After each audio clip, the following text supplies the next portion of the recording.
Welcome to Project Trailblazer. A little over 600 years ago, the species of the Milky Way decided to step boldly out into the darkness. They decided to cast off the shackles of the familiar and venture into the quiet between the stars. And on the other side of the void, they found Andromeda. They found the Helios cluster. There they found that the promise of golden worlds was a lie, and instead of perfect colony worlds ready to be settled, they found hellscapes that would have tested the mettle of even our most legendary heroes. They found hostile aliens bent on creating their own personal ethno-state, and they found the Scourge, a mysterious cloud of dark energy fully capable of ripping even the sturdiest ships to shreds. But along with the trials and tribulations, there were triumphs. Ark Hyperion was the first to arrive, carrying the Pathfinder Sarah Ryder and her crew. Together, they braved the wilds of Helios, discovered the intricate vault system in the remnant, forgotten vestiges of the enigmatic Jardan. They met with and formed alliances with the indigenous Agara, who, along with the remnant, were creations of the Jardan, and with their help, they broke the back of the Kett incursion. 10 years has passed since Pathfinder Ryder disembarked onto the Nexus, and in that time the other Arks have arrived as well, each with their own hardships and fresh traumas. The Quarian Ark, the Keylesea, being the last to arrive with perhaps the most disturbing tale of all. Relations with the Angara remain good years after arrival, and Kett sightings have gone down. Even the Scourge seems to be behaving, but despite this relative good fortune, people are, well, getting bored. No one came to Andromeda for an easy life. They came to find the unknown and either befriend it or punch it in the face. But of course, you know all this. After all, you joined the Initiative. And whatever your private and personal reasons were, you do at least contain that core desire for adventure. With that in mind, Nexus Station is assembling a team to travel outside of the Helios cluster to see what is to be seen. Probes have been sent out beyond the cluster, each one equipped with an AI and a tracking beacon. Your mission is to venture out into the unknown, find what other life might be out there, find any other potential golden worlds, avoid the Kett, and, if possible, learn the origins of the Scourge. The four of you have been chosen for your unique skills, knowledge, and adaptability. You'll be equipped with the second best ship the Initiative has got. We'll be sending you out to the Mile 2 cluster right next door. We have no idea what you're going to find out there, but that's half the fun. Say your goodbyes, get a good night's sleep, and get ready to set sail, Trailblazers. The galaxy is called, and it's up to you to answer. Good luck. Hello again, and welcome back to Project Trailblazer. We're going to just start off with introductions, starting immediately to my right with my spouse. Hi, I'm MJ Riley Lestrange. I play Alomi Druis, and I am a podcaster and writer. You can follow my work on certainpov.com. Next with Spectre. Hi, I'm Spectre Alafet. You can find me most places on the internet by that name. I'm the showrunner for Archives of the Dragon, and I play Dombra Sergal, the Sentinel Krogan. Hell yes. Amberly, please go next. I'm Amberly. I play Aviva Navira, or Quarian, and you can find me on the internet under Amberly and Violet on most sites. Wonderful. Last but certainly not least, we have... Hold on. Jesus Christ, how do names work? Not Galatea. Velvet. Velvet, thank you. Jesus Christ, I'm so sorry. No, you're so fine.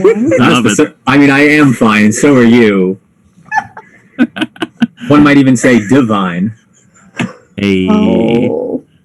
Thank you all so much for joining us for another episode of Project Trailblazer. I'm Velvet. You can find me pretty much everywhere on the interwebs at OG Brown Sugar, and I'm playing Galatea, our resident medic AI. You should give Velvet a point of inspiration. I'm gonna, because I forgot their name, so Velvet, you can just give yourself a point of inspiration. Just click on where it says inspiration up on your character sheet. It's not like a number thing, it's just gonna put like a little dragon symbol in there. Ooh, nice. Because we are using Roll20 for our system. But before I say anything about the game, I am your dice dad, Professor John Bradley Lestrange, and despite my facility with names, I have a master's degree. And you can find me talking about the stuff I got that degree in, and also Dungeons and Dragons, on TikTok at The History Wizard. So we are using Roll20 for this, which is a super convenient place where you can host rolls, put up battle maps, track initiative. It's a wonderful thing. I've used it before. I love it very, very much, and it's got a lot of great stuff for free. Roll20.net. Check it out. But now, let us do a brief summary of what we went through last time, and then see where the stars take us. So, last time on Project Trailblazer, I'm so good at words. The party went through their debrief with Kesh before all heading to the Vortex, the bar on the Nexus, for a last night of drinking and the Nexus's weekly open mic night. Alomi Druis started off with a lovely song from the hit movie Fleet and Flotilla. Sergal recited some stirring Krogan poetry. Galatea did a tight two of bad puns, and Aviva got drunk. The next morning, the crew received some parting gifts from Kesh before meeting their crew and flying away to the Mile 2 cluster. The storage closet was named their commander. Aviva, Galatea, and Sirgal hacked a probe to head back to New Tuchanka instead of the Nexus, and everyone familiarized themselves with some aspects of the ship's function. Now we have arrived on the outskirts of the Mile 2 cluster. The ship slows down from FTL. You're all called up to the bridge and the galaxy map by your crew so that you can decide what's next. Before we do that, though, I have a question for everyone. You have spent now 3 months in faster than light travel aboard a relatively small ship. There have not been stops along the way. There's no cryopods for you to just zonk out in. So how have you all dealt with being confined in a relatively small space for 3 months? What is your emotional state now, knowing that adventure is right around the corner? I think everyone has been terrorized at least once by Sergal attempting science. I believe that. It's not vindictive or aggressive science, but it is science done aggressively. So if you're too close to it, it might alarm you. That's fair, and that sounds right. Aggressive science is the best science. Galatea, how have you spent this time, or how are you dealing with this time?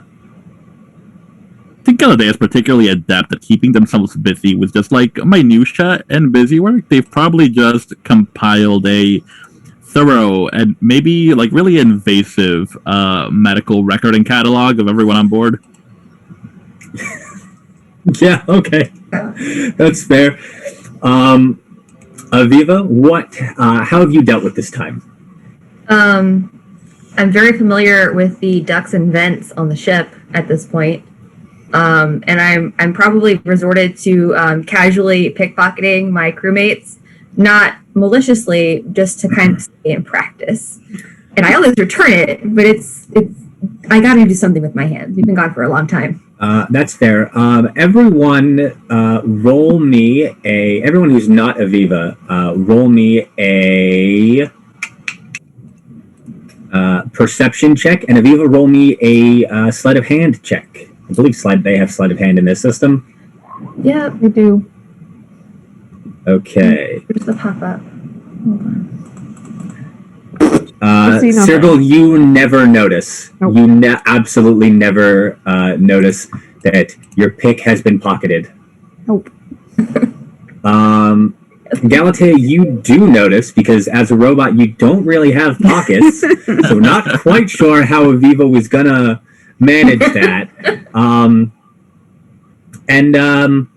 Alomi, you don't notice it ever happening, but you're probably fairly certain that Aviva has done it at least once. I feel like Alomi is like used to this behavior. You keep snacks in secret pockets.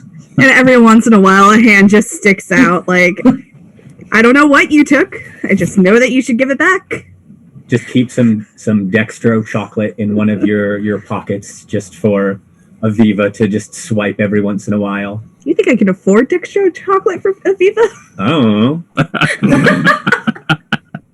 I would say that would be a really great way to encourage the pickpocketing, to have snacks and about your purpose, about your person. I would definitely probably pickpocket more often if people came with snacks. The rogue is roguing, the medic is medicing, the science is sciencing. And what has Alomi Druis been doing? How have you been dealing with the passage of time? So Alomi has probably been trying to get to know the other members on the ship, particularly the 4 NPCs you've introduced us to, whose names Alomi definitely knows by this point. Alomi whose names super are knows their names. Fiddle Tarani, your Solarian pilot, Del Zeno, your Elcor cook, Relo Shem Vas Nexus, your Quarian engineer, and Nakmor Cordo, your Krogan medical officer. So Alomi is very interested in collecting stories from people, and they probably spend the 3 months getting to know them and collecting stories from them, cultural stories, personal histories, things like that. Anything that Alomi can kind of weave together into like future bullshit. Yeah. They all open up after a certain point. It takes a little bit to get through to Nakmor Cordo, just because Cordo ain't got time for that. Got to do medical stuff.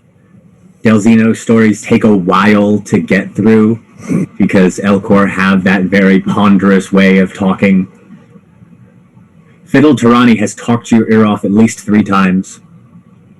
And Relo Shem has tried to teach you stuff about engineering, thinking that that's what stories are. That sounds right. Relo Shem stories are just the instructional manual for the Avalon. Schematics. They're just Also, Alomi definitely needs to punch things every once in a while, so whoever's up for some sparring. I Yeah, will absolutely let you punch me. yeah. The cargo bay, the shuttle bay down at the bottom. Picture sort of the wide open space in the middle of the shuttle bay, like from the Normandy SR2 in Mass Effect 3. There's, picture James Vega's equipment over there, right? It's there. Also, in fairness, how those fights probably go is Alomi hits Sergal a lot more than Sergal ever hits Alomi, but it takes a really long time to get through Sergal's anything. Just Yeah. It's a monk fighting a barbarian. Yes. Sure, you have flurry of blows, but a raging barbarian takes half from all physical damage. So they nasty. Yep. So, please go. Oh, I was going to say, it's a good way to get aggression out on both sides, Absolutely. And you've got 2 highly proficient medical officers. I'm speaking so well tonight, just in case anyone hits a little too hard. But you're all consummate professionals. You wouldn't do this.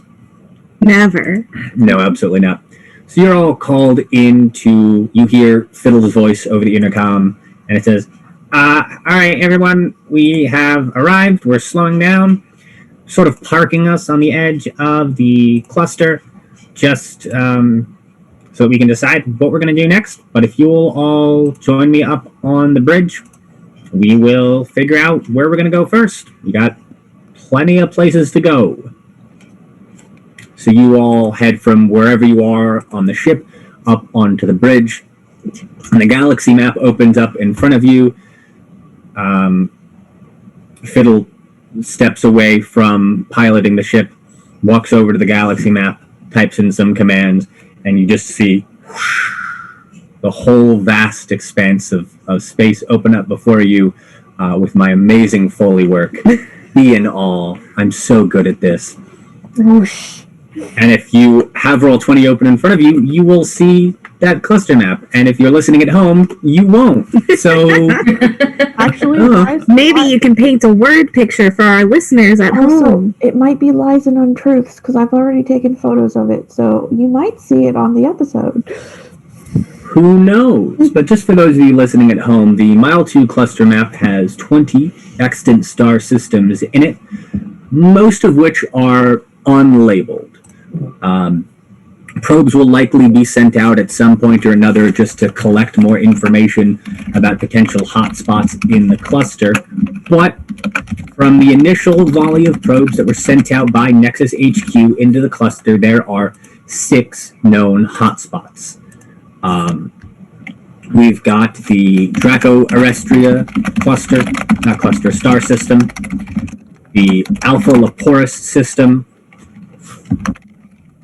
the Ursa Hyperis, Palvo Erythia, Q0Q581, and Nemo Palyaxis. And just as a quick summary, to remind both you listening at home, because it's been about 3 weeks, 4 weeks since we last recorded, just to part the kimono a little bit. So people might have forgotten some stuff. But here are the things that the probes have sent back to Nexus Station. So here's what you know going in. In the Draco, Adrestia, hold on. Draco Adrestia. Just to finally have that correct. So I'm reading it right, and I haven't spelled it differently in 3 different places. There is the probe sent back information about a planet with an apparently Earth-like atmosphere.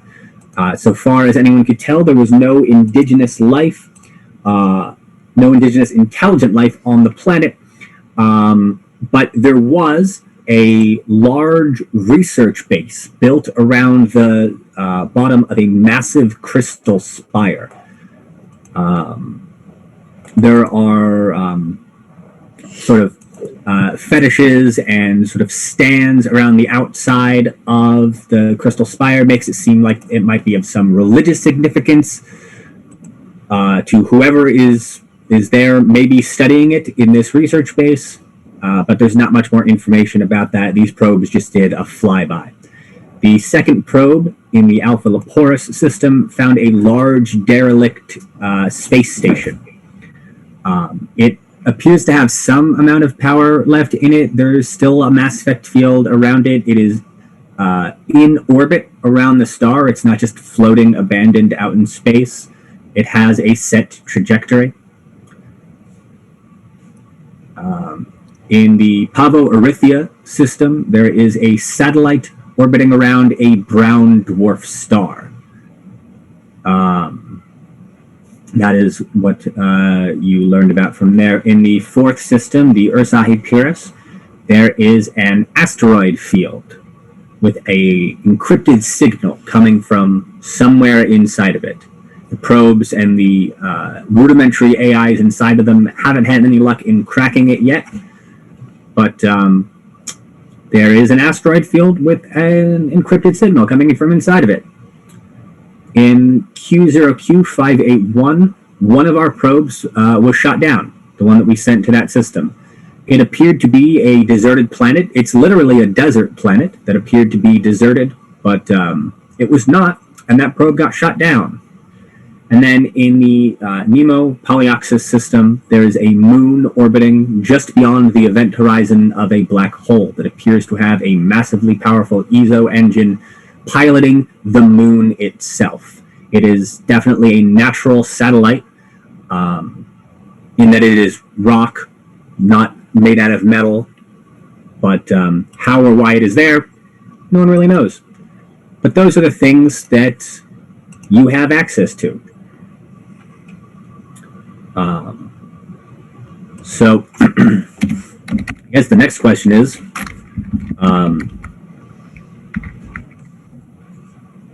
with those options laid out ahead of you, what does the party want to do? Might be a time to discuss it amongst yourselves while I have some water. So Sergal, at the announcement that you've arrived, will definitely have shown up in full armor, just ready to go, and it's that one there, the nearest thing. Let's go. Well, I mean, nearest would be Draco Adrestia. That's the one that we are technically closest to. It's here on the outside edge of the cluster where we are, pretty far from the from the core. In fairness, you do not have to listen to Sergal. She's just ready to do a thing. Fiddle is just here to pilot the ship, and he's just letting you know what your options are. That is the closest one. Alomi is probably standing behind Fiddle or adjacent to him, looking at the galaxy map and saying, it does make sense to go roughly across and not zigzag all over the place. I mean, the good thing about having a galaxy map and being in space and having computers and stuff is that we can pretty easily track where we've been, and just put little pins and check marks on them. But closest, right? Makes sense, yeah? Matter of factly, it makes sense to progress at a slow, steady, and thorough rate to avoid anything that we have not explored or identified coming up behind us. Alomi turns to Galatea and goes, "Did you just define your tone like Delzino. Delzino?" I have learned from speaking, matter of factly, I have learned from speaking with Delzino that my monotone can throw off organics or make them uncomfortable. Okay. I'm delighted by this. Yeah. This is a fantastic turn of events. Yeah. Fiddle is the only one up on the bridge. By the way, everyone else is just doing their respective jobs. That way I only need to do one voice. I mean, smart. It's Yeah. a good call. Yeah. Sigil, you were going to say. Sergal's just looking at Galatea. Sure, if you want to explore the galaxy the boring way.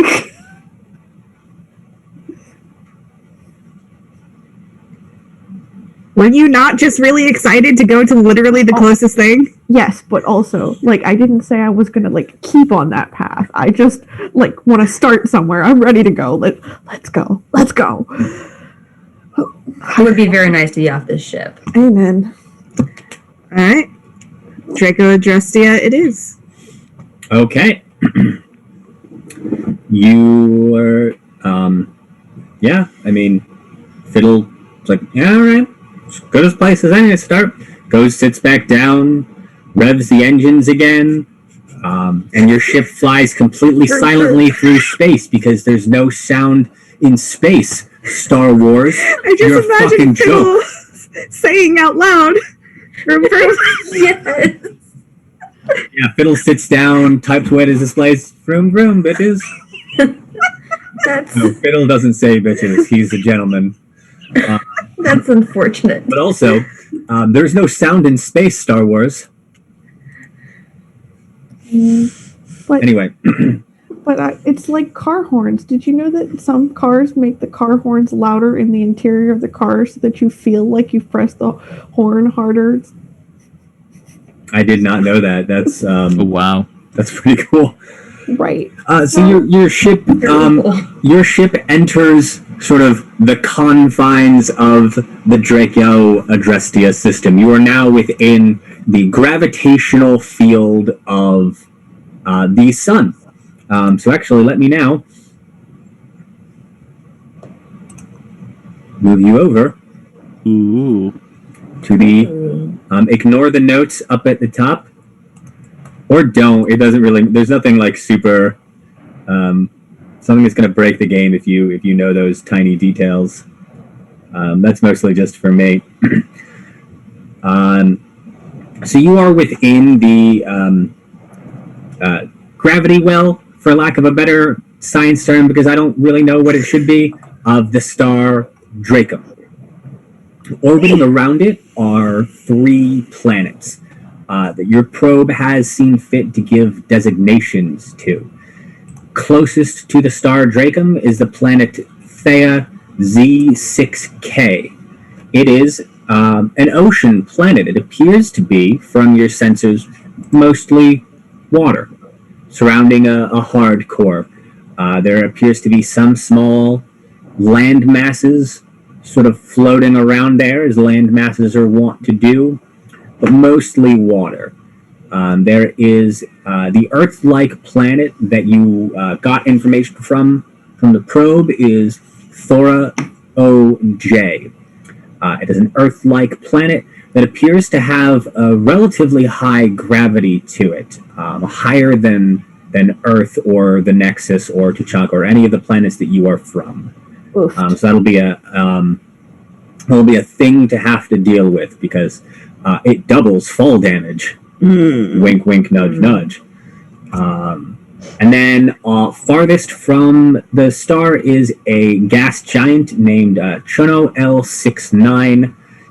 It is a gas giant that does appear to have a relatively small satellite orbiting around it. The only other thing of note in this star system is almost at the edge, just beyond the gravity well of the star, is a black hole.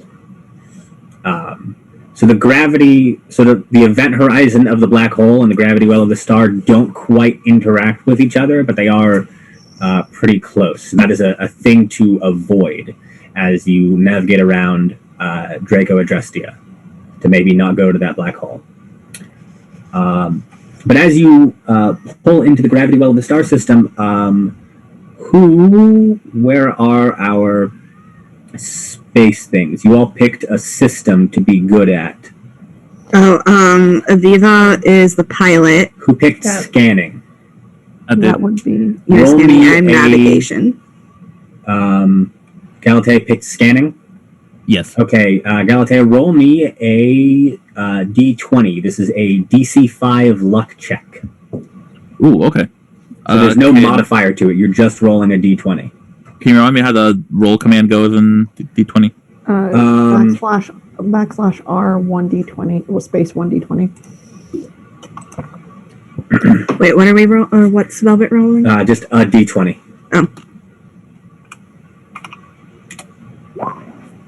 You're fine. All right. I can let you know this now because you passed this luck check. This was to see if there were any Ket patrols. You just happened to be nearby as you pulled into the system. But there aren't any. You're completely fine because the DC was 5 and you rolled an 18. Noise. Yeah. So you were lucky. So there are those 3 planets in the system. The one that your probe sent you information about is marked number 2 on the map. It is Thora OJ. But you can technically go to any of these places.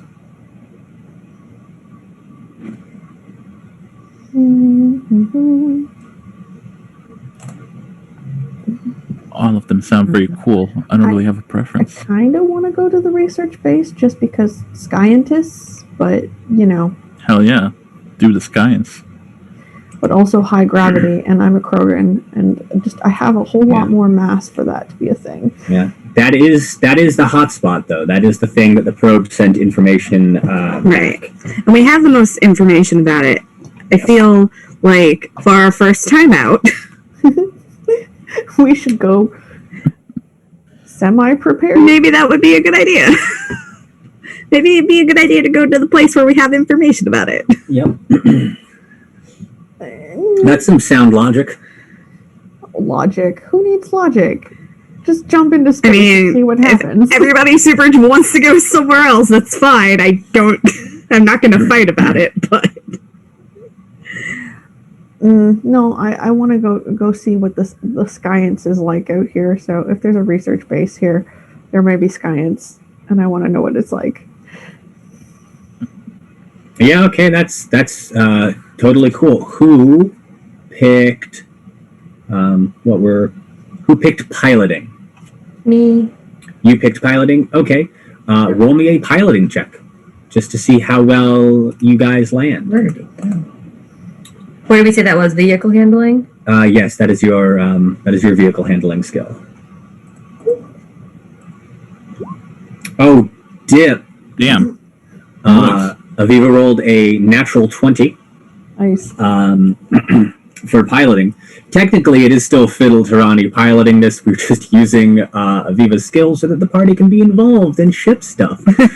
Because I am a kind and benevolent DM who doesn't want to make NPCs do stuff. Because I'm lazy. Anyway, Fiddle expertly pilots the ship through the system over to Thora OJ. Forgot the name of my own planet. Enters down through the atmosphere. You see the flaming corona of entry around the ship as you come down in. You're up on the bridge. You can see it all through the windshield thing that's on the outside of these ships. That's definitely not glass, but they never actually tell you what it is. And you're sort of flying through the atmosphere for a bit. And you can see in the distance this giant crystal spire. The thing is enormous.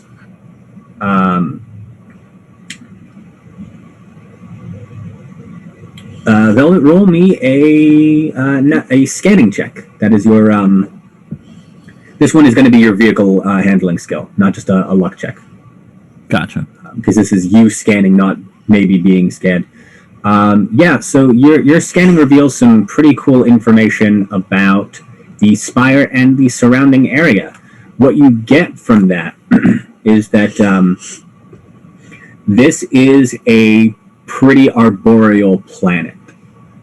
You've got, good solid trees, good foliage. There's definitely life down there, a lot of animals scurrying about, although you're still too far away to really get any details about what the indigenous wildlife might be on this planet or in this cluster. The ground around the Crystal Spire has been cleared in a pretty wide radius. There's clear signs of some deforestation that's gone on. The research base around the Crystal Spire has built up in a 50-foot radius around the spire. It's a pretty extensive thing, and there is definitely sign of life down in it. The spire itself is about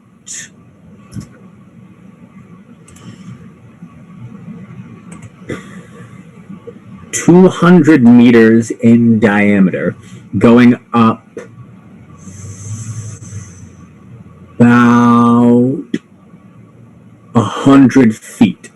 It's this rough, just shard of crystal that looks to be exploded from the surface of the planet straight up.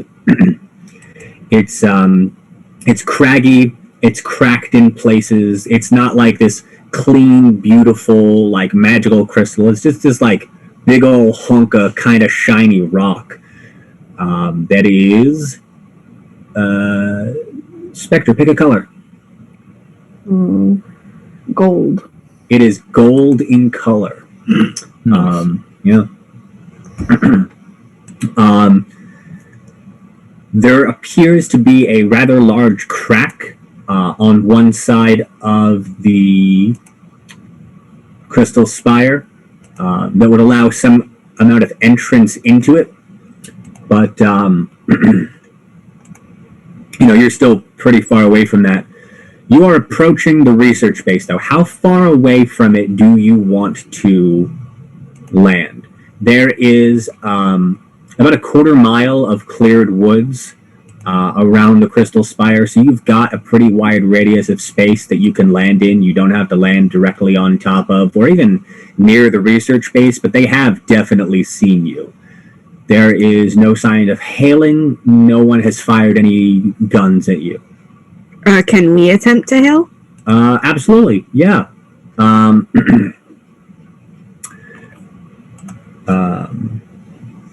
didn't give anyone this thing. No piloting, scanning weapons, navigation. Okay. Does anyone want to be the person to try and make first contact, or do you just want to have me have an NPC do it? Hello, fellow scientists. You turn on the comm system, you open it up to all possible channels and frequency that you can think of. You don't necessarily know if these people have the same type of communication technology that you have, but you're hoping that they do. You seem to get some kind of connection. There's a light static on the other end as Sirgul shouts, what was that, Sirgul? Hello, fellow scientists. And you hear a sound coming through the other side that says, Melanakopono. Oh, good. Our translators are broken again. And you hear the mini Sam from your Omni Tools pipe up and says, this appears to be in a language that we have not heard with a root system that we have not encountered yet. It's going to take a little bit, but they're not shooting, so I don't know what you want to do. We don't understand you, but we are only occasionally hostile. Don't say that! You hear the same sounds again. Melanokopono. I'm a Krogan. What did you want from me? And I try to pull a C-3PO and try to communicate in some various types of code language or even binary to see if that at least carries a message across. Okay, what message do you send in binary? We come in peace. Shoot the killer, shoot the killer. You roll me a diplomacy check or persuasion. I don't know if I might be mixing up my systems. Persuasion. Roll me Yeah, persuasion. then. Diplomacy is a different system. Yeah. Which one is that? I don't know. I think That that's tracks. Pathfinder. It might be Pathfinder. I listened Yeah, to a Diplomacy's lot of the Rusty Quill gaming podcast. They also got confused all the time. Well, you didn't roll great. That was a 6. Persuasion is not my forte. You get back a message in binary. It's very terse. It says land. All right. You should probably do what they say. I'm suspicious. Confidently, I seem to have been able to reach out to them. Who has the? Oh, Galata has the highest intelligence. Roll me a raw intelligence check. Not a save, but a check. Can I just click on? Oh yeah. Yeah, just click on intelligence. Okay, yeah. Sam is working hard on translating this language. More communication with them in it will make it go along faster, but he is starting to find some patterns in the speech, replaying that same message in the spoken language over and over again to try and find anything in it. So you will not be able to speak it just yet, but you are making progress towards it. How close do you land your ship? Not right on top of the structure is my recommendation in case they actually open fire on us. We want to keep the ship safe. A respectful distance. Yeah. So I'm Sir, cautious. before they get because I hate to be the one to say this, but perhaps everyone could stand behind me when we exit the ship. If they decide to do violent science upon us, they will have to do a lot more violent science on me.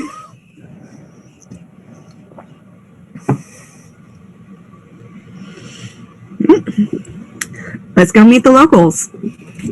okay, you guys land your ship maybe 400 feet away from the research base. 400 feet from the tip of your ship, because I recognize that like where the bay door opens up and where the head of the ship is a pretty strange distance. And maybe I'm the only one who cares about that in my headspace, but I'm going to say it anyway.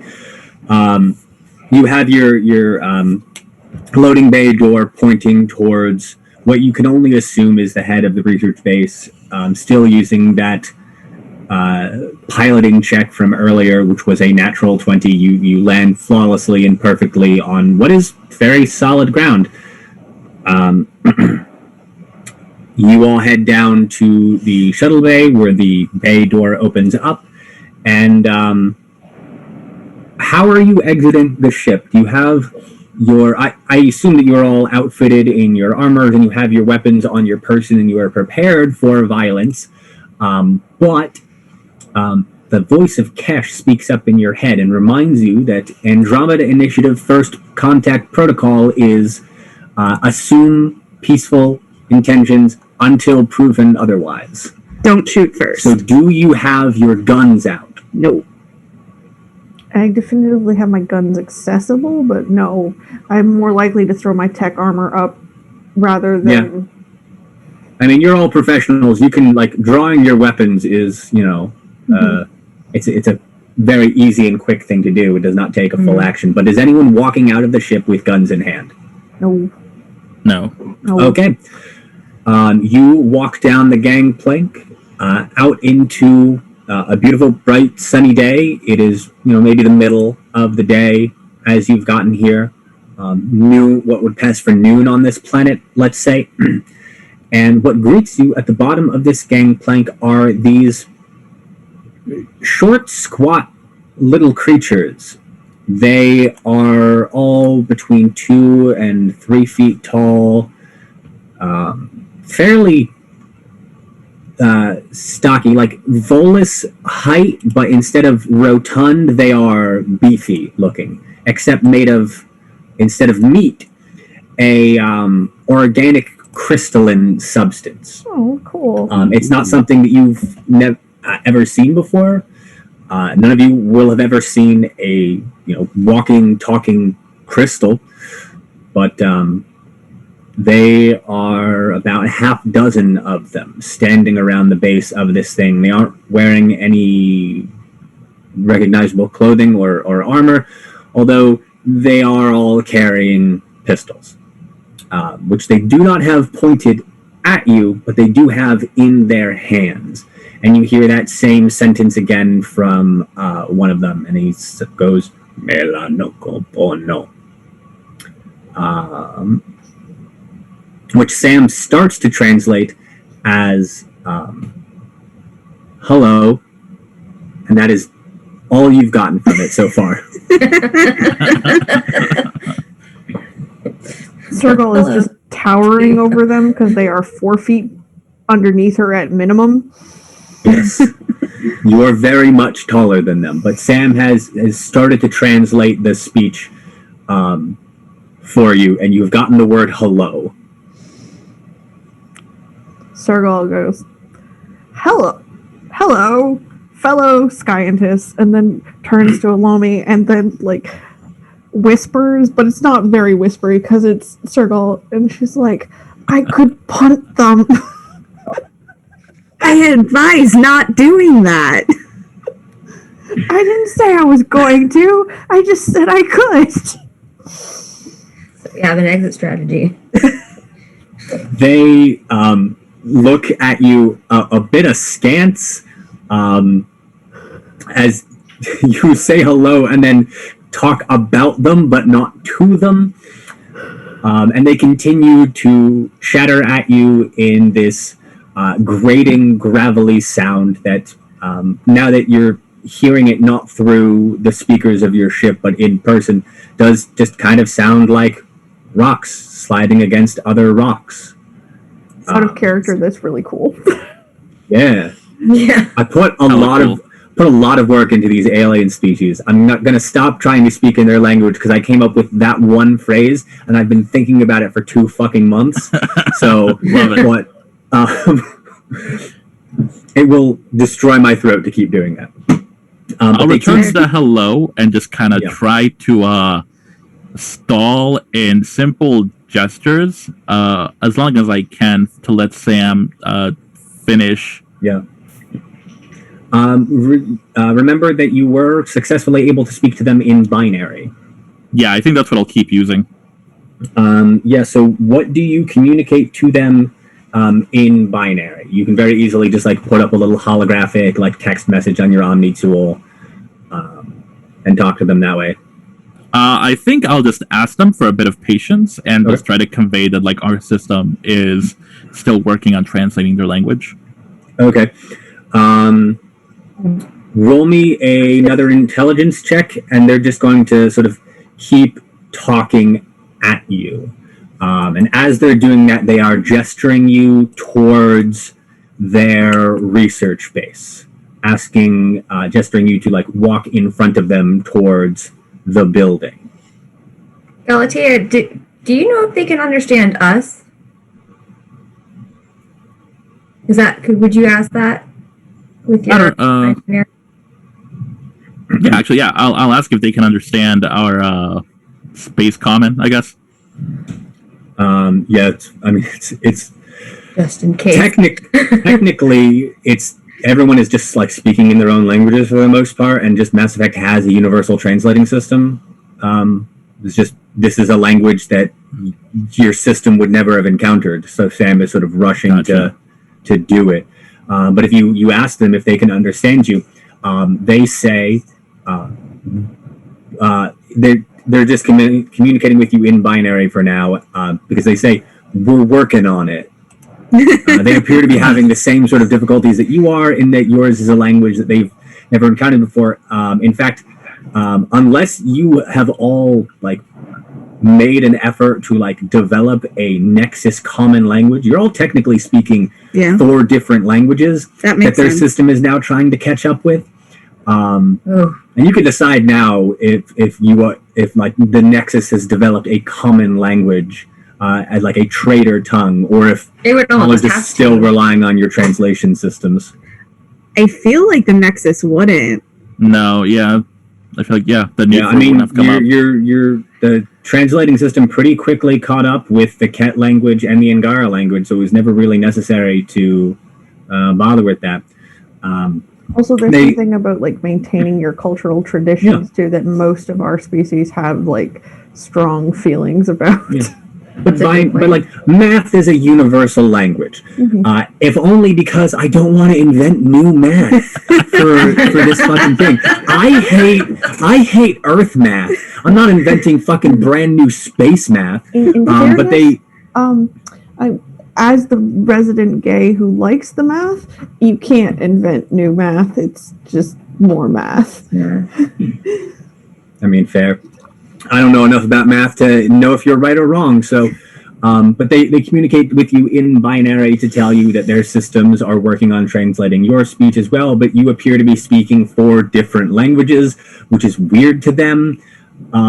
So they're like, so they tell you that like they're working on it, just the same as it appears that you are, and hopefully we'll be able to communicate with each other soon. But if you will follow us over towards a research base, we can at least make ourselves all more comfortable while we are letting our systems catch up.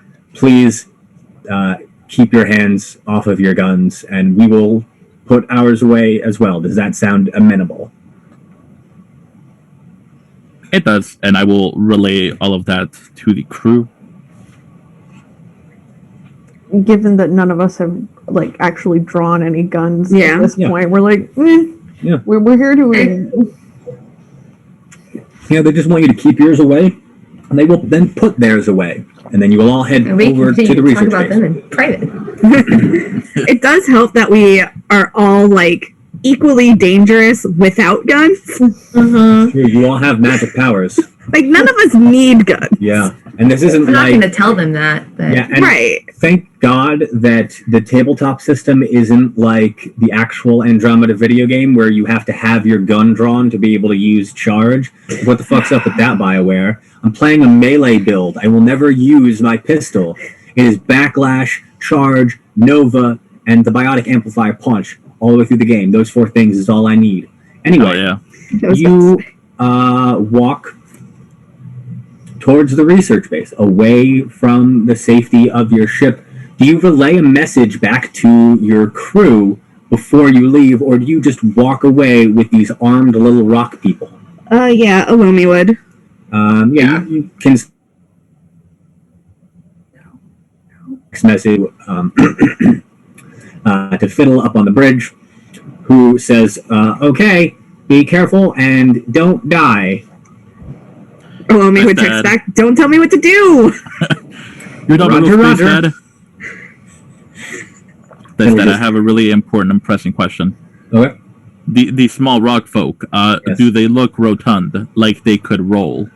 It looks like Apologies. if they were so they are when they're standing and talking to you, they're like beefy built, right? Like stereotypical dwarves, not like rotund like Volus, but it does look like if they were to sort of curl themselves up Goron-esque from Legend Yeah, of Zelda, yeah. they could probably do themselves a bit of rolling, but they are walking with you. They are not fast, to quote Baymax, but they,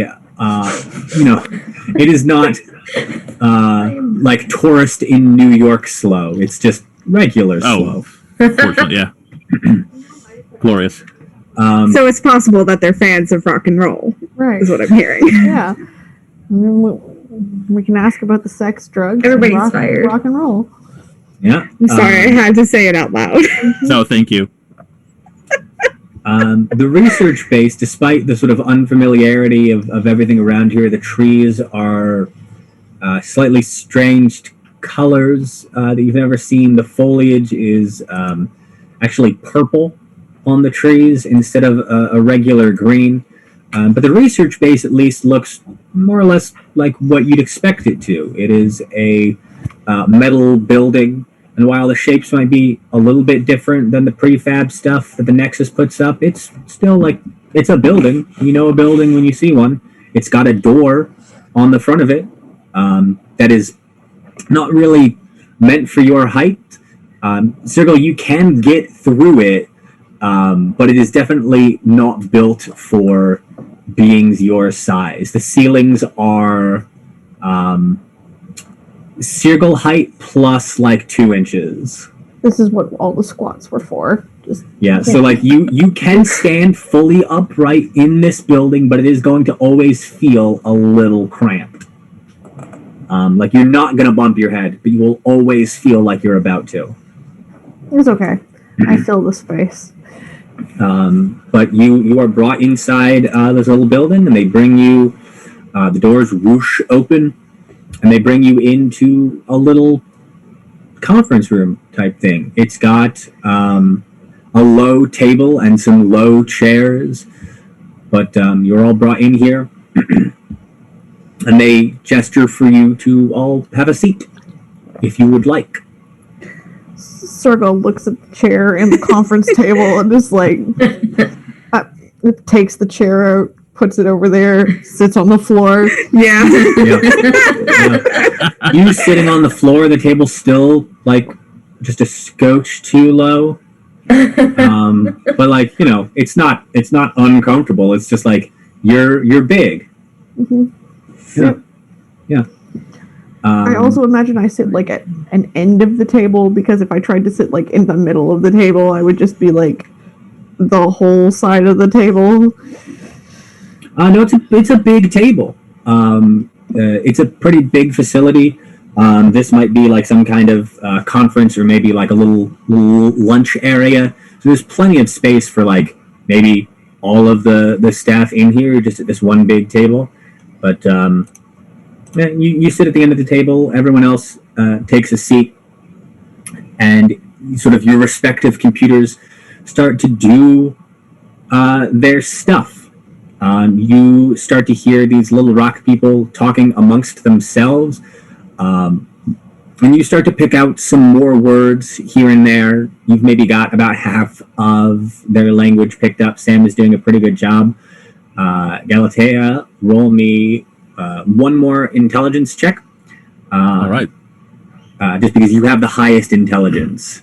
Not today. Use your inspiration.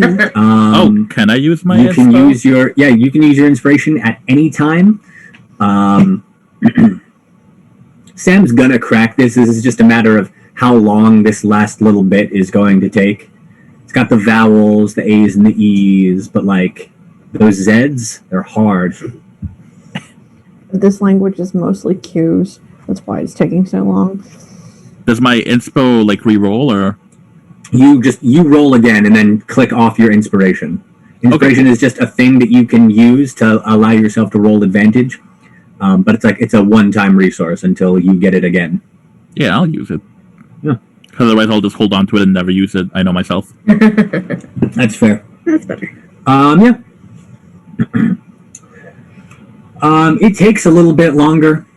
They try and engage you in conversation, but with the language barrier between you, it is difficult. How much effort do you guys put into talking to them, or do you just sort of wait for your computer to catch up? I actually want to look around and see if I can try and like sort out what they're researching here.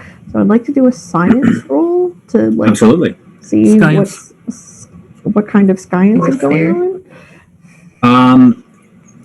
It's not a hard check. They're researching the Crystal Spire. Okay. What it's you can make some pretty basic deductive leaps. They're probably going to research like what it's made out of, why it's here.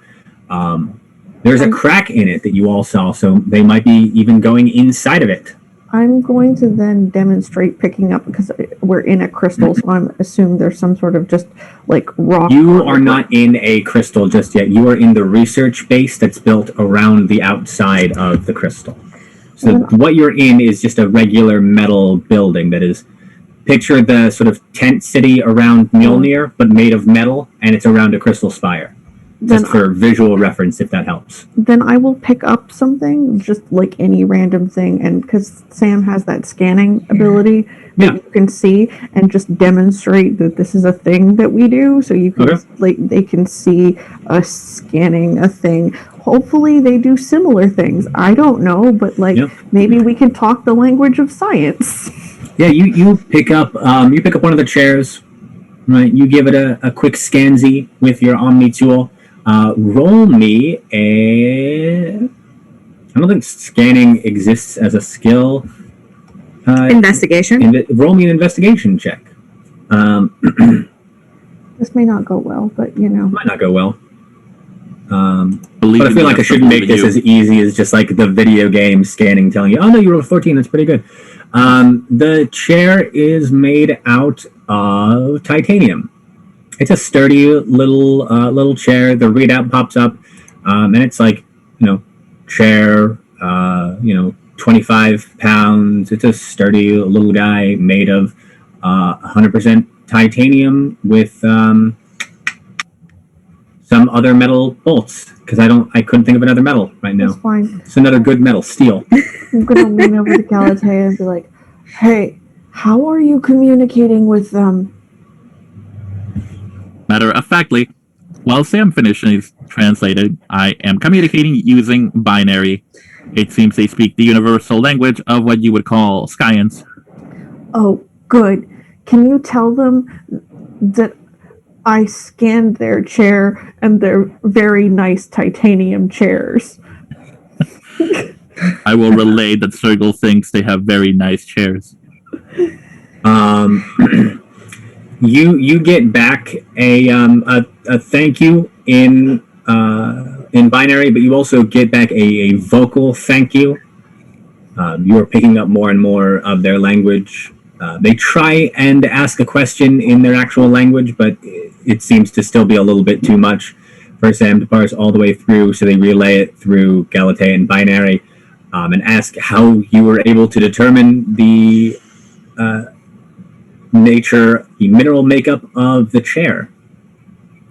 There's a lot of like pantomiming my scanning tool at this point because They are very, very curious about your Omni tool, and one of them like walks up and tries to grab you by the arm and start fiddling with it.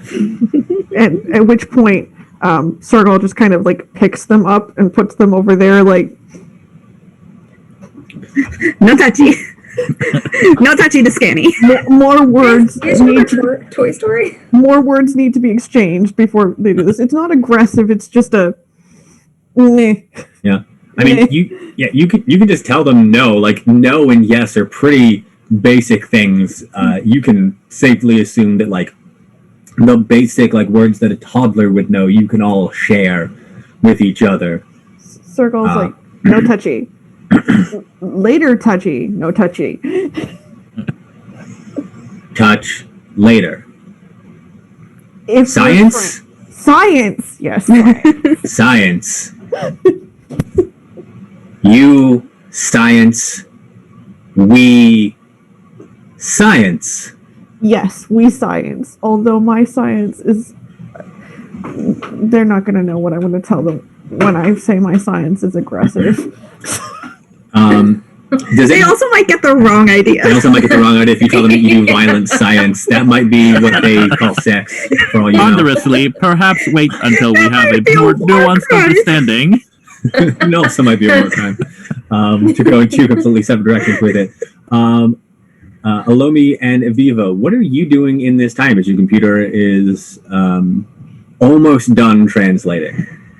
Alomi is probably amusing themselves by like focusing in on one or two of their new friends and like making up what conversation they're having That's fair. and just turning it into a soap opera romance Aw. Beautiful. and just like Are you doing this out loud? Yes, definitely out loud. Beautiful. And Oh, just yes. voicing both parts. Unless Aviva wants to get involved with doing it. No, I think Aviva's content to listen. Aviva's probably very interested in watching them as well. I don't think she trusts what's happening Yeah. 100%. She's wondering if they do aggressive science the way Circle doesn't mean, and would like to be on guard just in case. That's the fair. 4 very strange oddities. Yeah, they start to notice that you are talking about them at some point. They don't really get the context of what you're talking about, but they do know that you're talking about them, and they look over at you. They sort of shrug and go back to what they're doing. Your computers all finish doing their various translation bits and bobs, and you can finally communicate with these people. And we will do that communication after we come back from a brief break. We're going to take 10 minutes here for bathrooms and water and all of those things. So I will see you all in just a bit. Bye-bye.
From the depths of Lake Huron, a lady appeared and left behind a glowing portal. To what end, we know not.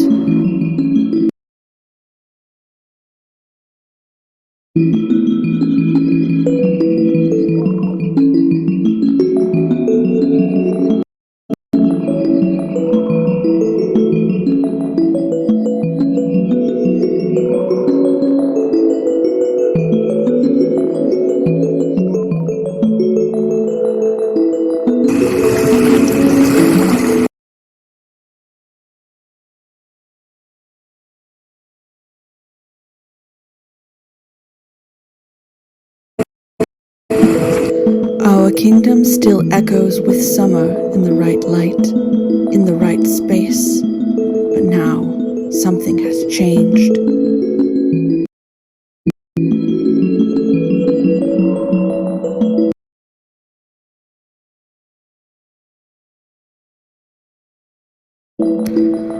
I am Ondine, and on behalf of Queen Laurel, I welcome you to the kingdom of Northern Ice. May your imagination guide you to the answers you seek.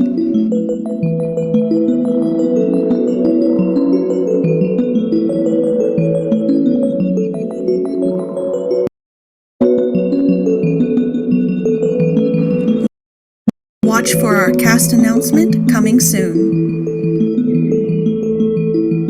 Follow along with us at Arc of the Dragon on Twitter.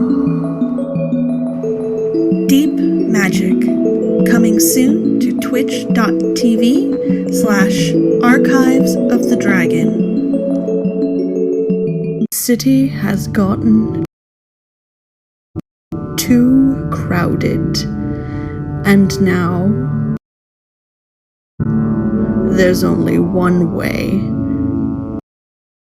out.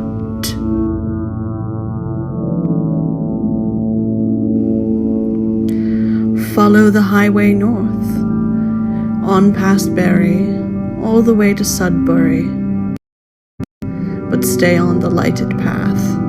Never go beyond the Kine and their settlements, because out there, well, that's Lupine territory, and they don't like us much. But whatever's in Sudbury, whatever's there, has pushed them out. And now, it's our turn. Not all darknesses are the same, and not all things frighten all people.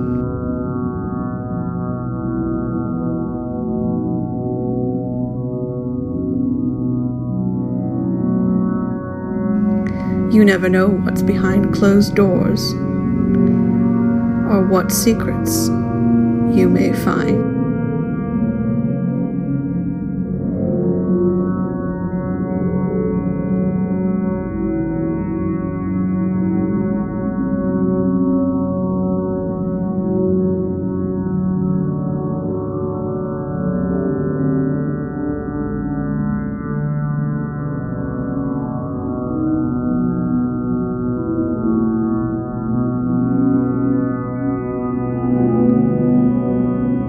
And who knows, if we're very lucky, the clouds may part and we'll see the stars. Coming this Saturday at 1 p.m. to Archives of the Dragon.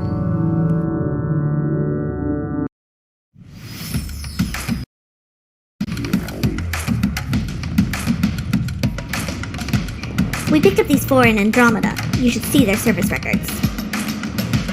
Dambra Sergal, aka The Experiment. Since arriving in Andromeda, they've been on a rampage across the galaxy in a quest for extreme thrills and science. Aviva Nar Vera, exile, thief, wanted on over a dozen counts of sneaking.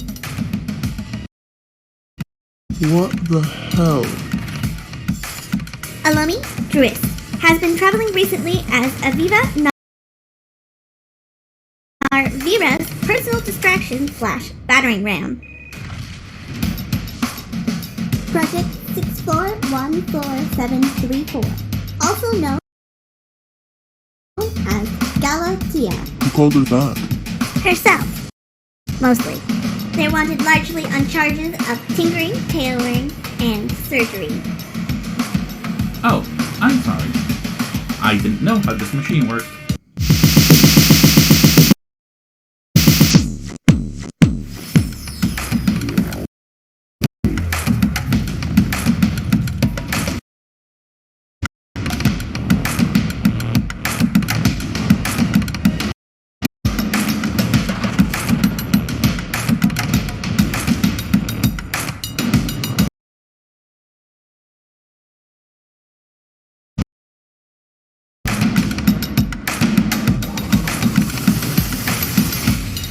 They call themselves the Trailblazers. What a bunch of a-holes.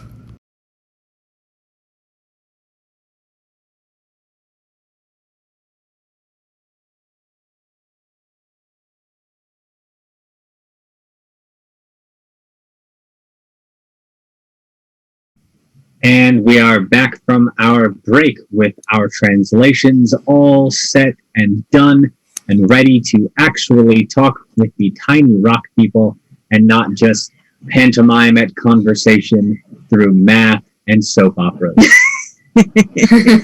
So now that the translation is done, the oven dings, and your respective computer systems communicate to you that they've cracked the code. The little rock creatures turn back to you and say, all right, it seems like, you can understand me now, right? Oh yeah, look at that. Oh, hey, now I can ask you what kind of science you do. A lot of it. We've got a whole bunch of different specialties here. We've got biologists, xenobiologists. We've got geologists, xenogeologists. The main flavors of science.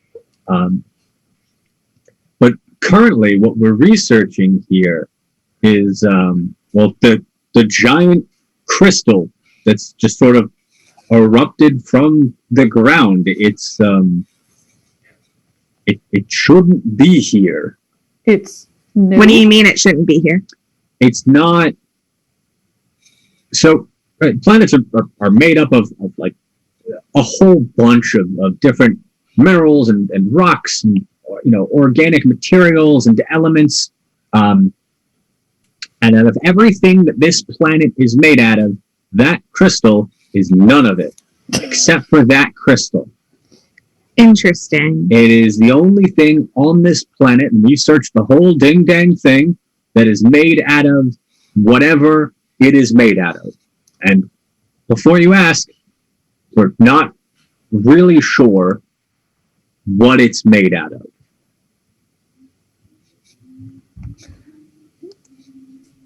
Sounds interesting.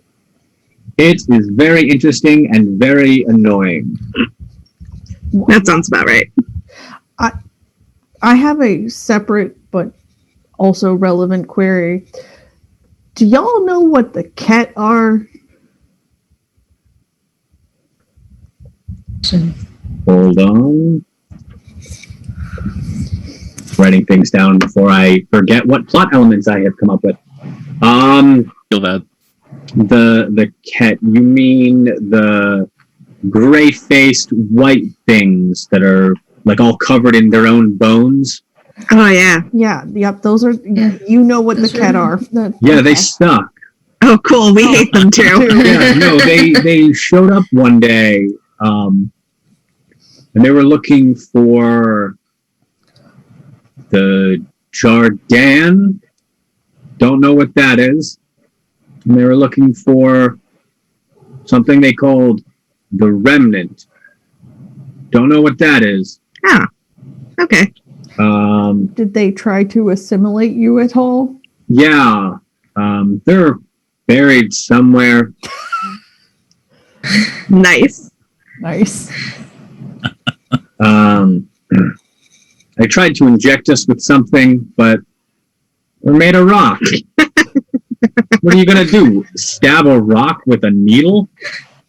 Chumps. I bet they tried. They did try. I was about to say, Sergal looks pensive for a second and goes, I've never actually tried to stab a rock with a needle, but I kind of want to know what happens. Let me just head you off with the pass right there. Save you some needles. They break. Well, that's no We're fun. fine. Maybe like a little hole, because like depends on like how sharp your needle is, what material you made it out of. But like, you're not gonna. The needles are hollow. They're gonna break. You can stab a rock if you try hard enough, but not with a hollow piece of metal. Sergal frowns for a minute because, like, carbon chains are what make things organic, and now she's wondering what kind of like atomic chain they're made out of, and she's like, "Can I scan you? It doesn't hurt. At least it's never hurt anyone that I'm aware of." Can we scan you? I mean, sure, I am very interesting. Sure. Yeah. Let's. All right. Scan party. They don't have Omni tools like you guys do on their wrists, but they do take out a little Like little Star Trek. yes, a little tricorder, right? Yeah, a little DS9 tricorder. And they start scanning you as you start scanning them. They remark on your, redundant nervous system and your, 4 stomachs and all of the various, doodads and whiz bangs of Krogan physiology. And they say, do all of you have these things? Oh, certainly not. This is insane. No. This feels very No. This feels very excessive. Why do you need 2 nervous systems? Tuchanka is the answer. That does not answer my question at all. Matter of factly, the Krogan are native to Tuchanka, a hazardous and deadly planet. No. They have evolved these traits as countermeasures. Oh, see, that makes sense. Okay. They're mostly only deadly to other people at this point.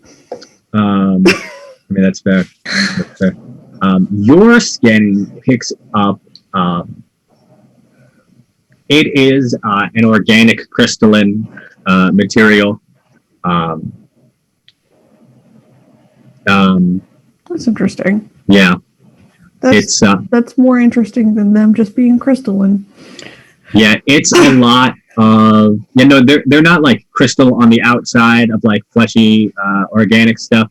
It reads something like Oh, I was thinking more like the silicon being in Star Trek, where instead of carbon like atoms, they had silicon in the chain. That was how that worked. no. I mean, if you want to try and scan that deep, roll for me an investigation check to try and get like real down into their DNA. Can I do science instead of investigation? Yeah, roll me a science check. Thank you. What is science if not investigation and doing? Yeah, well, it's an extra 3 added on to the modifier. Is what it is. It didn't help me. It did not. You are unable to get any specific information about. It's definitely some kind of organic crystalline material, whatever their DNA is made out of. They're not carbon based, that's for sure. But you can't really suss out with this scan what it is they are quite made out of. That's fair.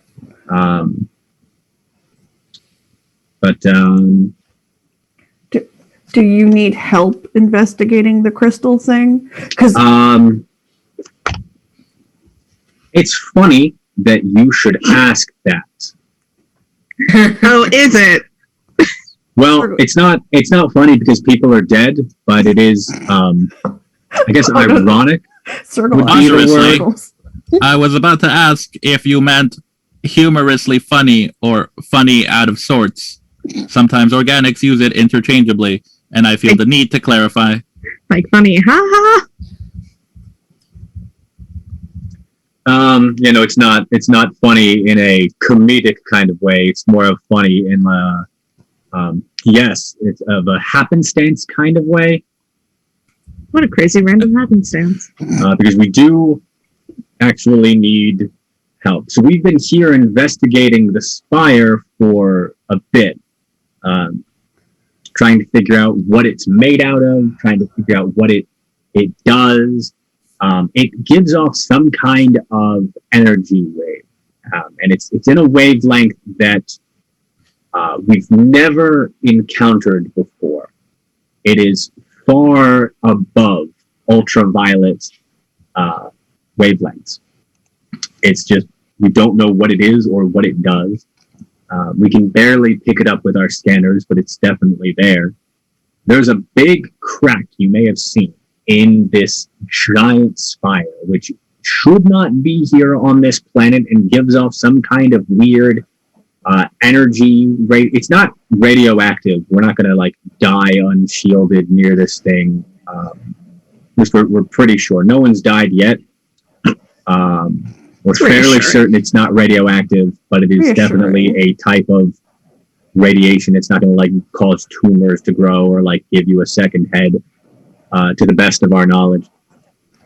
But we've been researching the outside of it for a while, trying to, measuring the circumference and the height and trying to get more accurate measurements on the radiation and its wavelength and how it interacts with various flora and fauna from the planet and how it interacts with our technology and with us. And we've learned some fairly interesting things.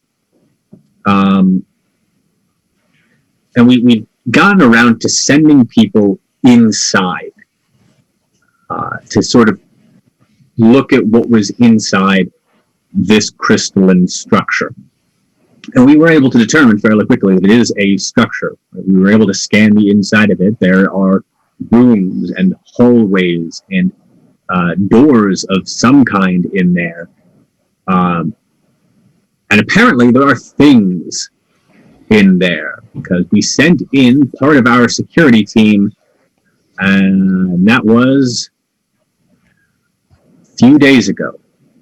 And they haven't come back? They have not come back. We've lost all communication with them once they got fairly deep in there.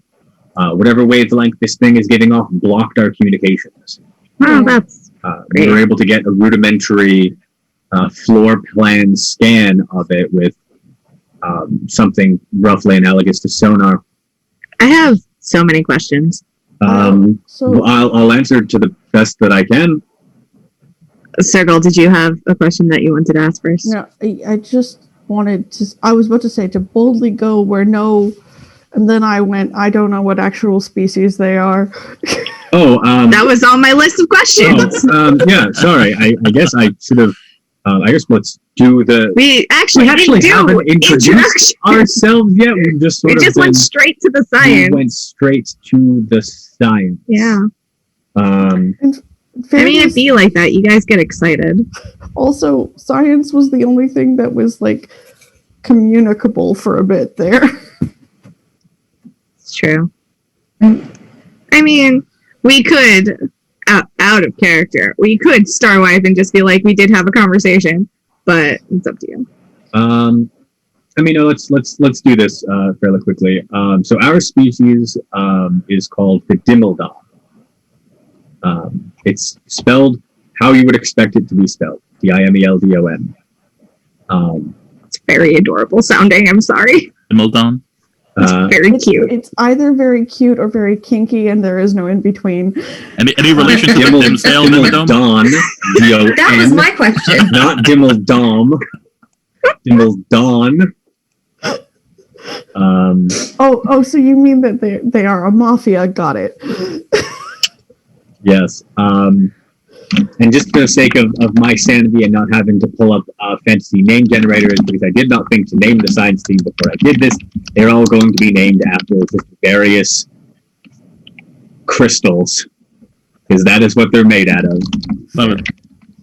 The one who's been speaking to you is named Quartz. There is Amethyst. Garnet.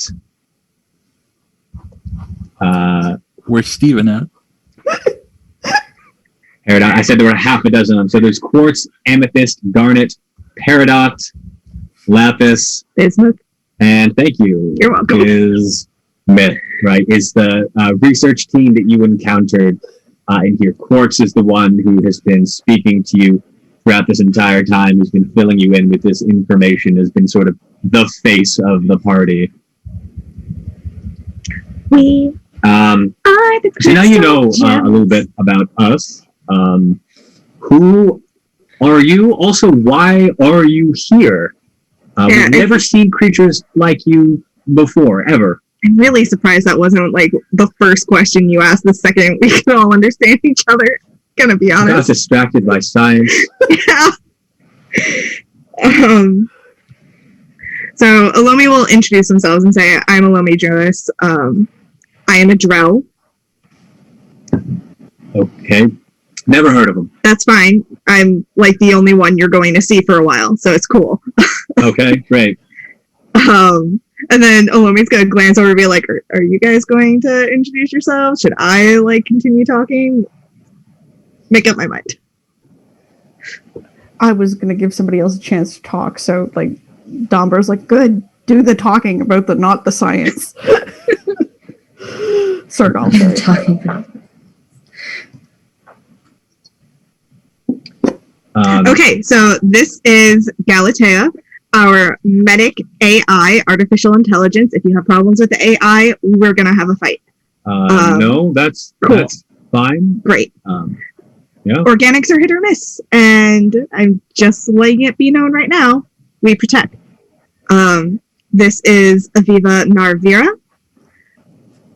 and this is Dombra Sergal. Aviva is a Quarian, and Sergal is a Krogan. You're not Okay. gonna see any of us. Yes, any don't more of worry. us for a Okay, so while. it's just it's. Well, Are there's you the another only ones Quarian of on your there. species here? He's not coming off the ship. Don't worry about him. So I'm gonna try and say this really fast. We exited our planet system, went to another planet system, fought a bunch of stuff there, made some new friends, and then decided to go to another planet system. So hi, we are 2 planet systems Yes. deep. We That's okay. left our home galaxy, Okay. traveled across dark space to the Helios cluster, Okay. Yeah. Right next door. right? We made some friends, had a good time, got bored. So we are now branching out to see what other opportunities there are beyond Helios. Well, there are plenty of opportunities out here in the Mile 2 cluster. There are a bunch of other species out here other than us.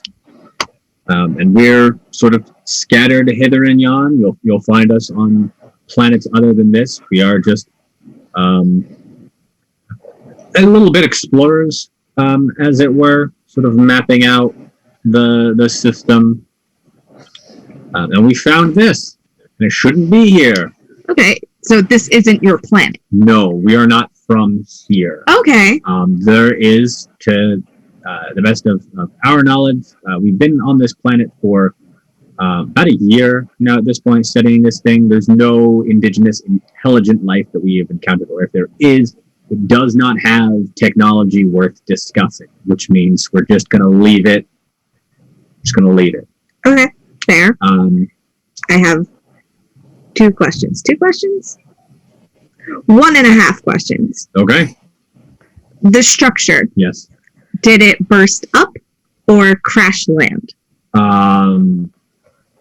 From what we can tell, if you look actually at the base of the crystal and you see the direction that the rock is pointing, it appears to have come from the core of Okay, the planet. so it emerged. It That emerged answered the from question. the underground. That answered my second question. So there we go. Follow-up question. You don't happen to have like random structures with like words you can't translate here?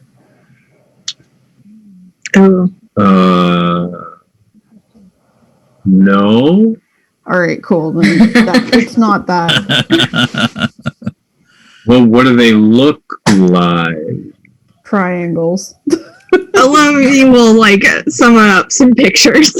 No, Their army. we haven't seen anything like that here on this planet. The only unusual thing here appears to be this. Everything else is it's a planet. Like, Yeah. It's a nice planet. It's got some good trees. It's got some fun wildlife. Good eating. So Alomi has a proposal. Is your proposal that you go inside the Crystal Spire and find our people? I mean, that's part of it. Cool, because that was going to be our proposal. Okay. What was the exchange part of that proposal? 'Cause I have an exchange to propose. Please propose your exchange. You said that you're explorers and you've been all over the system, right? Yes. In exchange for us going to investigate this structure and finding your people, any resources that you can spare would help us in our mission to explore. Physical resources, informational resources. I was thinking more information. We also have physical resources that maybe you might be interested in if there is Also- something beneficial there. Go ahead, Circle. Sorry, I don't mean to interrupt you. I was just going to add a map would be nice. Yeah, That's nice. A that's map- where I was leaning. a map Yes. of the cluster. Maybe some like landmarks marked out. Of the cluster. Right. This is me, your DM, asking for the information that you are asking for. Right. Like, as far as the characters are concerned, like, we the players know that you have Mhm.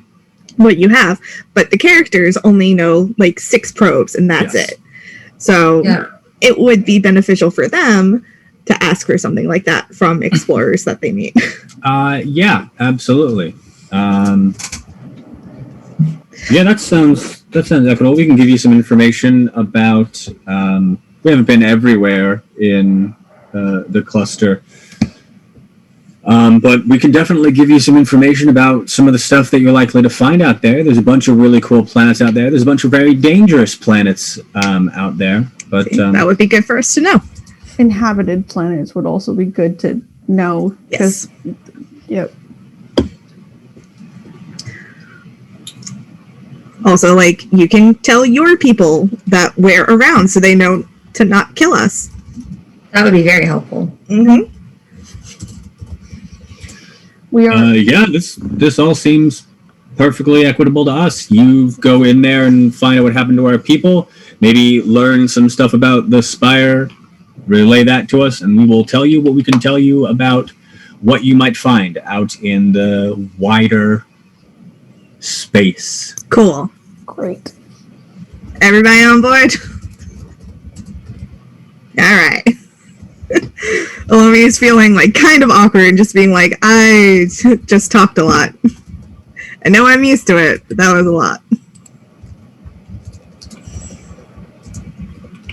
So I was like, all right, let's go find some tiny rock people. No offense, you're just very small. None taken. You're very large. Comparatively. No offense. Exactly.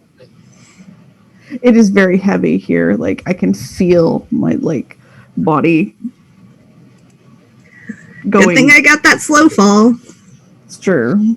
I just have a lot of mass, and it's a thing I can feel. I mean, luckily for you, the terminal velocity of everything is the same. So, you'll hit the ground as hard as anything would on this planet. The fact that you're bigger won't really affect how hard you hit the ground. That's not what I'm worried about. It's more moving the mass, the muscle strain on that. Well, yeah. Think of it as endurance training. Truth. Yeah, y'all are gonna get yoked when this is done. I don't have to worry about muscle strain. It's still relatively early in the day. This whole conversation and translation and everything has taken maybe an hour or two as your computers, did their catch up, and as you had this little conversation, did your introduction, and agreed to explore this unknown Crystal Spire structure, trying to find the Dimmeldon security team that went in, which is apparently adorable to my spouse. This proud and ancient people made of rocks. Double Dom. Dice Dad, I have another really important question. What is your very important question, Galatea? Is there a Diamond Dimmeldon? And if we run into him on the eve of his daughter's wedding, can we ask for a favor? It's an excellent question. How do you know about our emperor? If we leave, I thought you just got here. How do you already know about our emperor, Diamond? if we leave a gun, can we get a cannoli? I don't understand the reference. I assume it's a reference because you're laughing so much. Is this a Krogan thing? No, This cannoli? no, it is a human squishy thing. I mean, you all look relatively squishy. Well, I am. I mean, less comparatively. squishy. They are made of rock. Yeah, listen. I'm sure you're very tough, but we're literally made of rock. It's true.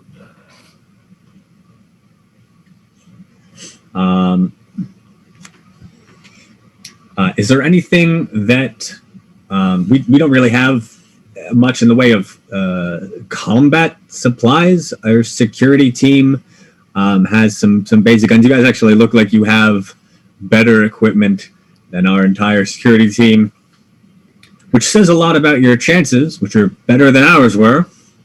But there's not really anything that we can provide you to help you on this. I think we'll be okay.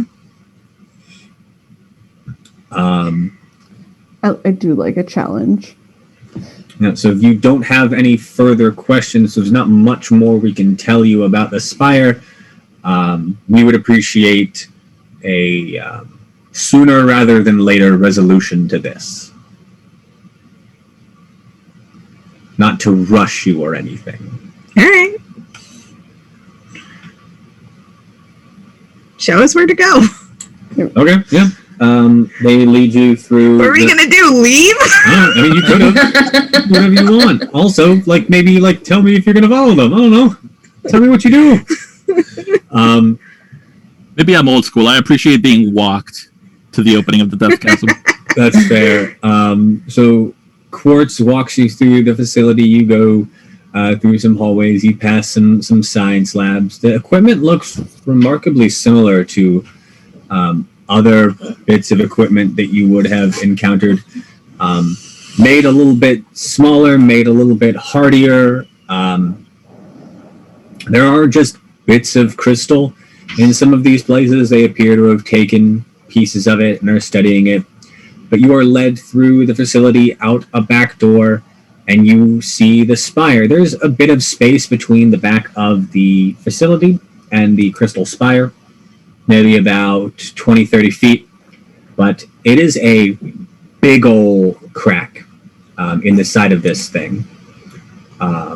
It's not a chunk that was taken out of it. It's just the thing cracked open, and then it appears to be kind of hollow inside. It's an egg. But there is more than enough space to get through this thing. From edge to edge, width-wise, it is maybe 50 feet across, and the crack extends, not 50 feet across. How big did I say this thing was? I don't remember. But there's plenty of space to go through the crack into this thing, as I try and remember how big I made the crystal spire. It's a big old boy, though. And now we're going to head on over to the crystal spire map. Oh my. Oh, yeah. So I have put entrance up at the top of the map by the room that is labeled 16. So that is the room that you have entered into in here. The walls are all made of this golden crystalline substance. There is a faint phosphorescence coming from the walls. There doesn't appear to be any other source of light in here. There's no fungus or mushrooms growing in it. There is no artificial light that you can see. And this first chamber that you've walked into, with the exception of the big old crack on the other side of it, appears to be a relatively square room. That is about 15 by 15 feet, made of this gold crystal. Is the gold crystal perfectly smooth, or is it like when it cracked up through the earth, does it have like pieces like on the ground? The outside of it was very, very cracked and crumbly and appeared to have been through some rough stuff, but the interior of it appears to be relatively smooth. There are areas of it where it is faceted in the way that gemstones sometimes do, but it is smooth and clean and appears to be relatively unblemished. Well, then on the outside, Sergal would have picked up a couple of like pieces of it to study later. Yeah, okay. You know, If it turns out to be dangerous, we can still leave it on this planet, but you know. always pick up cool rocks. Exactly. That's fair. So you are in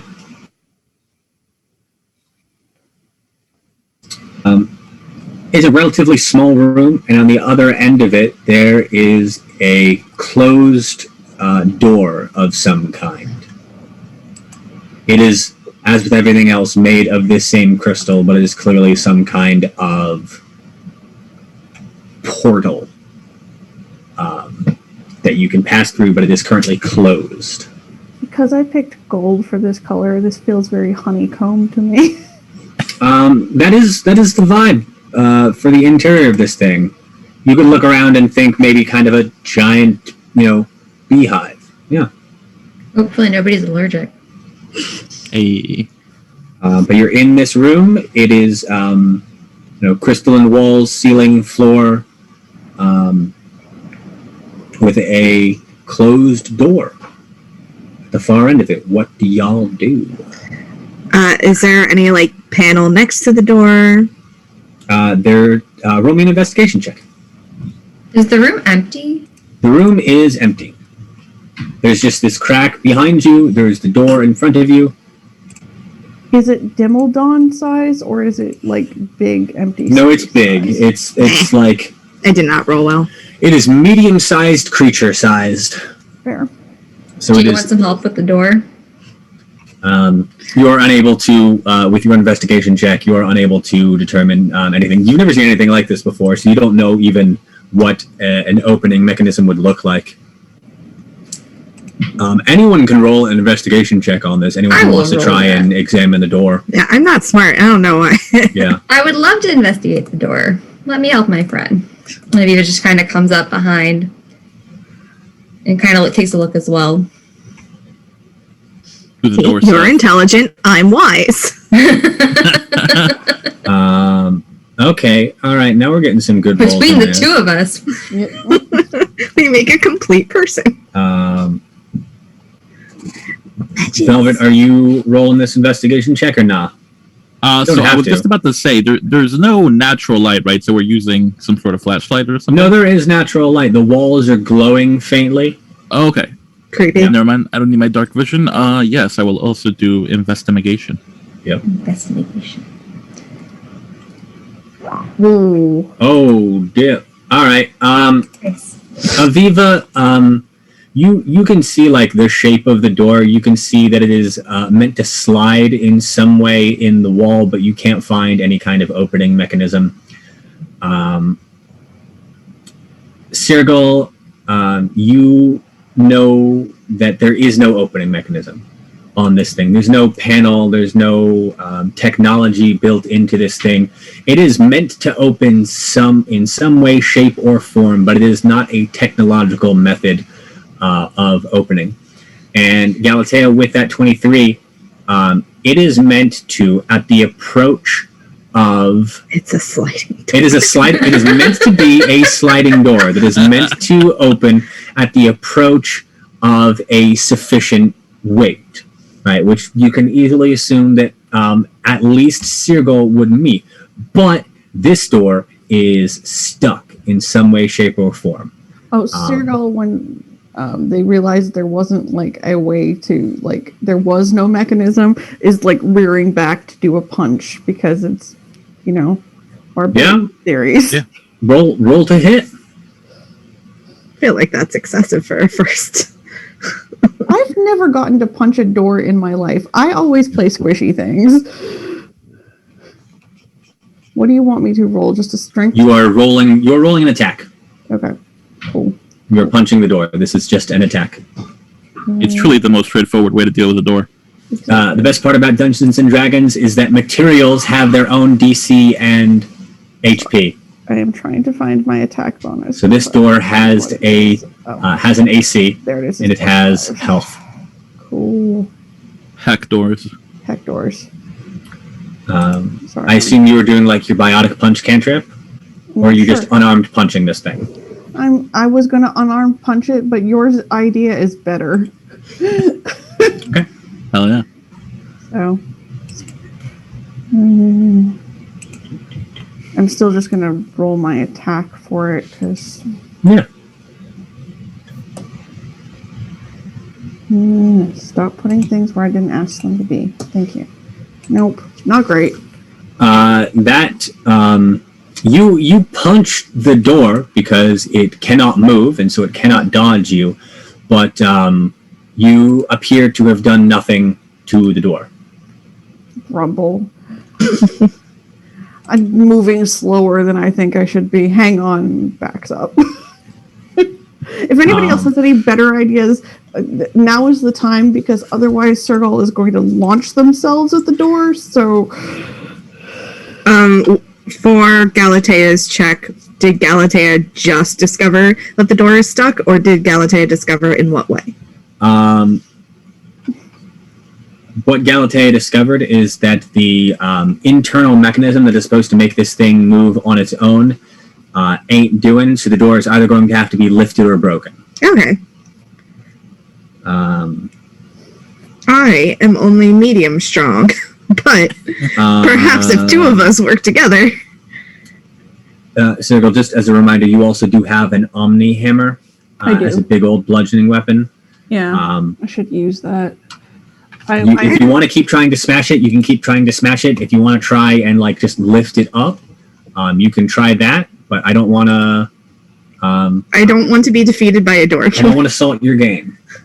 Could I try to help by like finding a sort of weak point or leverage point on the door? Roll me an investigation check. Investigate the things. That's much Okay. better. Yes. So, Galatea, you're able to find a weak spot. You are able to, with your keen robot eyes, find a flaw in the crystal matrix where a well-placed blow might just shatter the whole ding-dang thing. And Sergal, you, with your 21, hit the ding-dang thing. You don't deal a phenomenal amount of damage with only 4 bludgeoning damage, but you do send a spider web of cracks throughout this thing. You reckon one more good hit would break it. Cool. Do it again. But like, there's like a roar because Sergal got mad that she couldn't punch the door in, and so she like runs across the room with the hammer, and Galatea is like there, and A little waypoint on the HUD. exactly. Yeah. Oh yeah, you shatter that door. You just now that it's broken, the AC on the door was 20. Damn. It's a big strong door. Yep. Technically, it has an HP of 60, but I think that's obscene. So you break it. Thank you. It's broken now because I'm not going to make you smash away at this thing for 60 HP. Well, I was about to say, if that didn't work, we were gonna get the powers out and smash No, it yeah, on fire. and that would have been boring. And it's literally the first room on a dungeon, and we're almost done for the night anyway. Enthusiastically, thank you, Sergal, for the useful data on the architecture and structure of these crystal apertures. Stupid door. Should have gone down the first time. I'll get it next time. They could have just lifted it. But it's way more fun to do it this way. And this way, I get data on how strong the door is. Why did Also, it now now you're door ta- this strong? That is an excellent question. I'm sorry, what was the question?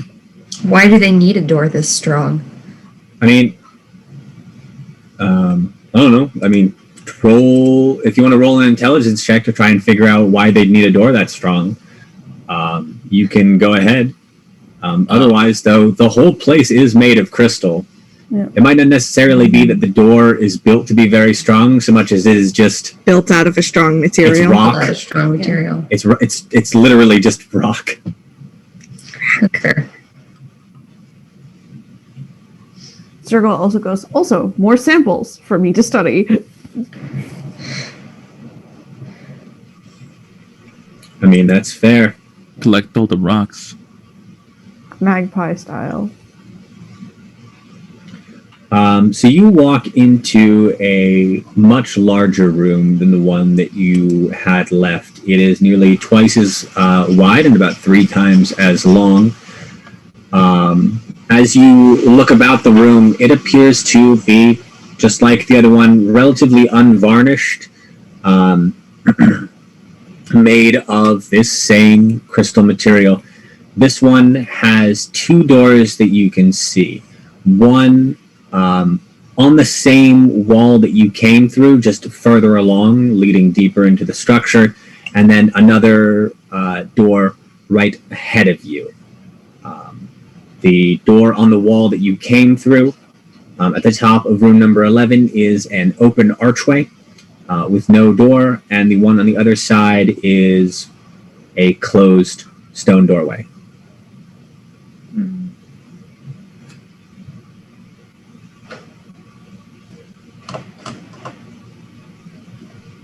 Circle's gonna walk up to the closed stone doorway to see if this one opens. Yep. You can also at any point roll investigation or perception checks to try and learn more about the room that you're in. That's a good The information idea. that I give you when you come into it is just sort of cursory glance stuff. My investigation is not great, so Neither is mine. Aviva, you get what I've told you. You get this basic stuff. Yeah. I'd like to try something I get less than interesting. that. No, you get the basic amount of stuff. This is really just to determine if you learn anything extra, not that you don't then get what I've already given you. This looks like a room, all right. Lomi is unsure if this is the shit now. such room. Hey, noise. Okay. I'm not smart. I'm not either, but I'm rolling decently. I was gonna say the rolling is good. Okay. Is Galatea going to roll to investigate? I was about to say, dice dad. I would like to try something unorthodox. Okay, then let me give. Let me just make sure that did in fact hit the AC. There is a secret door in this room.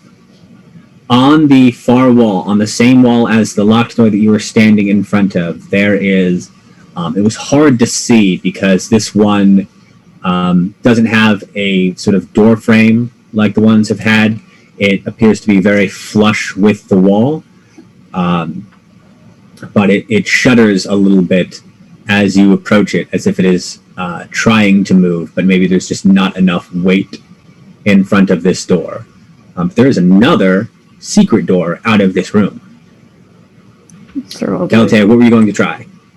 I wanted to see if I could send some kind of electrical pulse or sound through the crystal and just see if that had any effect. Sure. Roll me a.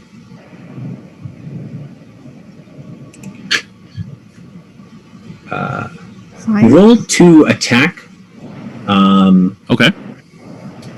Just to see if a thing that you do is strong enough to affect the crystal in some way.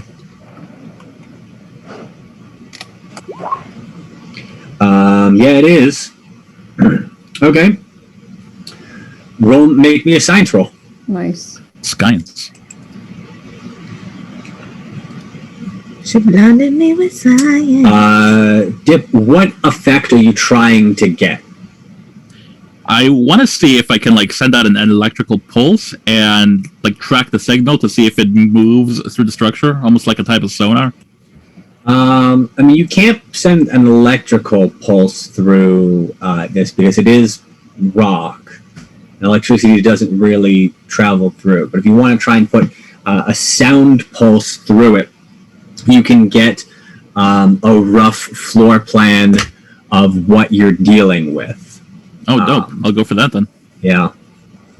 And you do that because you rolled well on both of those rolls, and now you don't have to worry about metagaming on this map. You have a rough idea of this map that I have in front of you. It will tell you about like what doors you'll be dealing with, but you know roughly the size and shape of the structure that you'll be dealing with. Right on. Dope.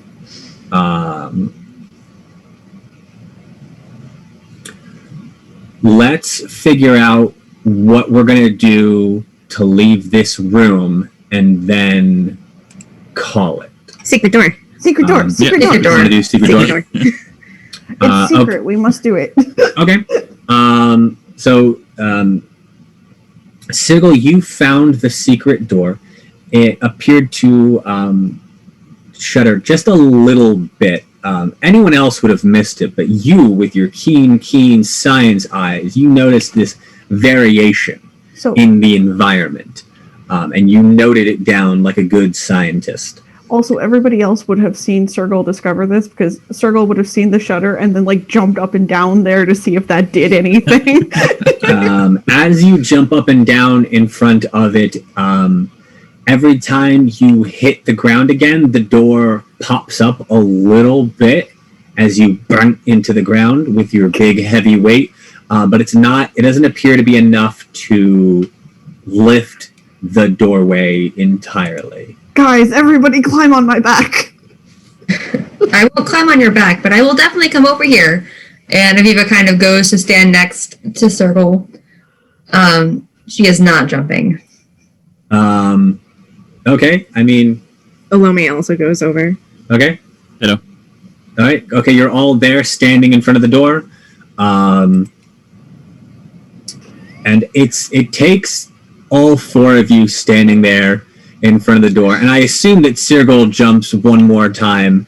And as you do, the door rises up about halfway in its frame. And then it starts to very slowly slide back down. Alomi would like swoop in and just like, Are you holding it up or are you getting under it? Or are you just like going through it? a little bit of both. A lot of like, get under. I will Okay. try. Go. Make me a quick strength check. If anyone else is going in to hold the door, you can't right now. It's only big enough for one person to be holding it if other people are going to pass through it. I'm gonna use my inspiration and roll with advantage. Okay. Nice. Hey. Oh, very Nice. good, because one Good of call. those was a 4 and the other was a 20. Yeah, you're holding this door up. Yeah, It's nice. heavy. It's Strong. not comfortable. You don't like it. You're not going to be here for long, but you are holding this door up enough and people can get through it. Yep, that was the goal. Also, I think I will go through last because I have the most weight, so it'll notice me the longest over there. Okay. And also, I have a fair amount of strength if I have to grab the door and push it up for myself.